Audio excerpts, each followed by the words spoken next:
Hi everyone, welcome to my channel where we're going to get through the rest of the Bible. We're going to have the Bible done in a year. We are right smack dab in the middle of all the minor prophets. We've started Revelation, which is the last book of the Bible, so we're in the home stretch here. We are reading from the New International Version today. And we are going to read the entire book of Jonah, which contains that very famous story. So we will be reading the whole book. So it's 4 chapters. And then we'll pop into Revelation and Psalms and Proverbs as we do. So bear with me, because I have a tickle in my throat and a cough. And we're going to try and get through this without coughing my face off and in your ears. So, here we go. The book of Jonah. The word of the Lord came to Jonah, son of Amittai. Go to the great city of Nineveh and preach against it, because its wickedness has come up before me. But Jonah ran away from the Lord and headed for Tarshish. He went down to Joppa, where he found a ship bound for that port. After paying the fare, he went aboard and sailed for Tarshish to flee from the Lord. Then the Lord sent a great wind on the sea, and such a violent storm arose that the ship threatened to break up. All the sailors were afraid, and each cried out to his own God, and they threw cargo into the sea to lighten the ship. But Jonah had gone below deck, where he lay down and fell into a deep sleep. And the captain went to him and said, "How can you sleep? Get up and call on your God. Maybe he will take notice of us, so that we will not perish." Then the sailors said to each other, "Come, let us cast lots to find out who is responsible for this calamity." And they cast lots, and the lot fell on Jonah. So they asked him, "Tell us, who is responsible for making all this trouble for us? What kind of work do you do? Where do you come from? What is your country? From what people are you?" I have rapid-fire questions. He answered, "I'm a Hebrew, and I worship the Lord, the God of heaven, who made the sea and the dry land." This terrified them, and they asked, "What have you done?" And they knew he was running away from the Lord, because he had already told them so. The sea was getting rougher and rougher, so they asked him, "What should we do to make the sea calm for us?" "Pick me up and throw me into the sea," he replied, "and it will become calm. I know that it is my fault that this great storm has come upon you." Instead, the men did their best to row back to land, but they could not, for the sea grew even wilder than before. Then they cried out to the Lord, "Please, Lord, do not let us die for taking this man's life. Do not hold us accountable for killing an innocent man. For you, Lord, have done as you pleased." Then they took Jonah and threw him overboard, and the raging sea grew calm. Yeah, that would freak me out. At this, the men greatly feared the Lord, no kidding, and they offered a sacrifice to the Lord and made vows to him. Now the Lord provided a huge fish to swallow Jonah, and Jonah was in the belly of the fish 3 days and 3 nights. The smell. I can just imagine.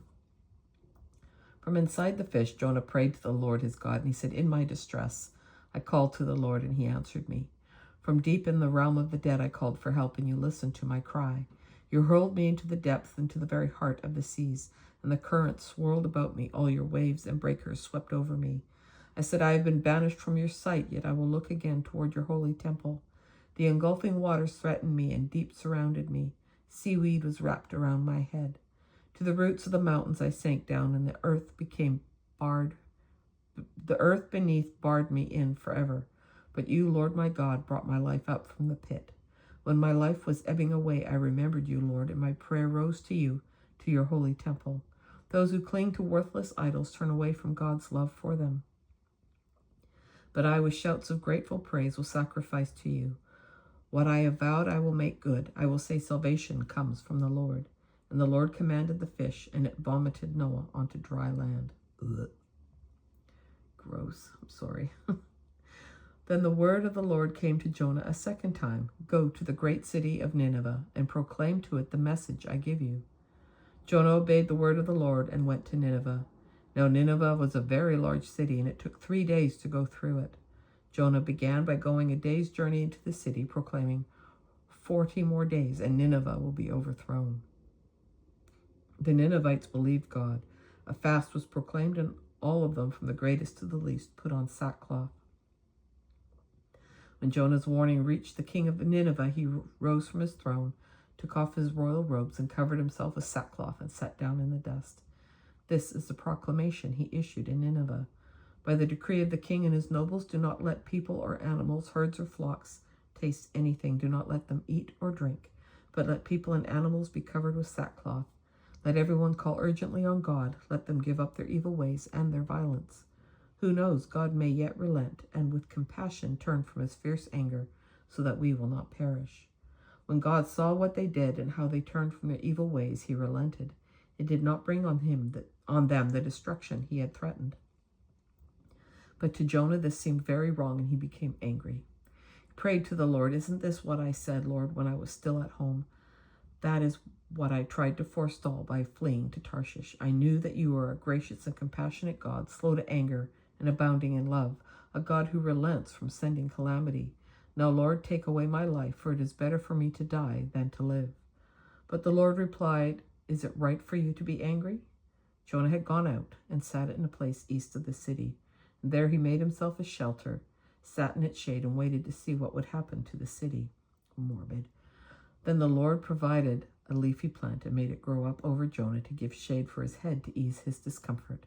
And Jonah was very happy about the plant. But at dawn the next day, God provided a worm which chewed the plant so that it withered.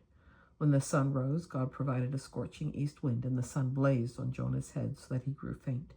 He wanted to die and said, "It would be better for me to die than to live." But God said to Jonah, "Is it right for you to be angry about the plant?" "It is," he says. "I'm so angry, I wish I were dead." Drama.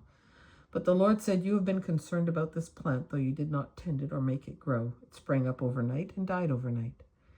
And should I not have concern for the great city of Nineveh, in which there are more than 120,000 people who cannot tell their right hand from their left, and also many animals?" And that is the book of Jonah, my friends. All right, Revelation chapter 5.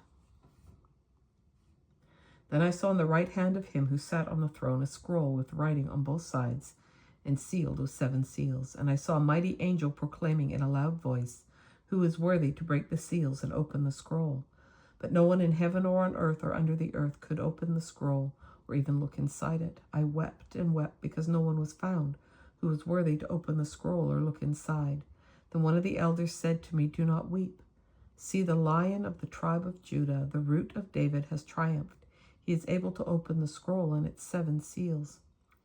Then I saw a lamb, looking as if it had been slain, standing at the center of the throne, encircled by the 4 living creatures and the elders. The lamb had 7 horns and 7 eyes, which are the 7 spirits of God, sent out into all the earth. He went and took the scroll from the right hand of him who sat on the throne. And when he had taken it, the 4 living creatures and the 24 elders fell down before the Lamb. Each one had a harp, and they were holding golden bowls full of incense, which are the prayers of God's people. And they sang a new song, saying, "You are worthy to take the scroll and to open its seals, because you were slain, and with your blood you purchased for God persons from every tribe and language and people and nation. You have made them to be a kingdom and priests to serve our God, and they will reign on the earth." Then I looked and heard the voice of many angels, numbering thousands upon thousands, and 10,000 times 10,000. They circled the throne and the living creatures and the elders, and in a loud voice they were saying, "Worthy is the Lamb who was slain to receive power and wealth and wisdom and strength and honor and glory and praise."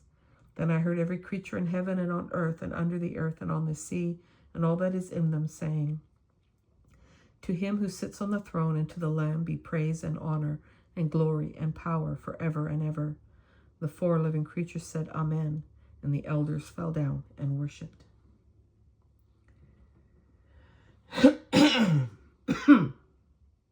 All right, Psalms 132.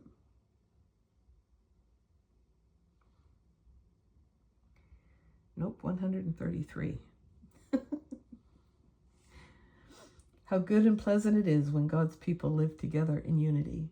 It is like precious oil poured on the head, running down on the beard, running down on Aaron's beard, down on the collar of his robe.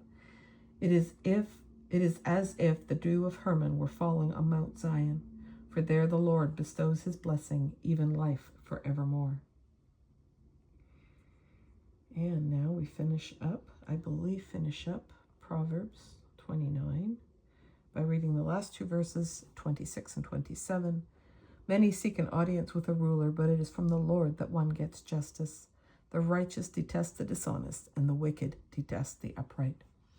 And that, my friends, is our reading for December 14th, 2025. Thanks for joining with me, sitting with me as we do this. I hope to catch you on the next one. And until then, take care and bye for now.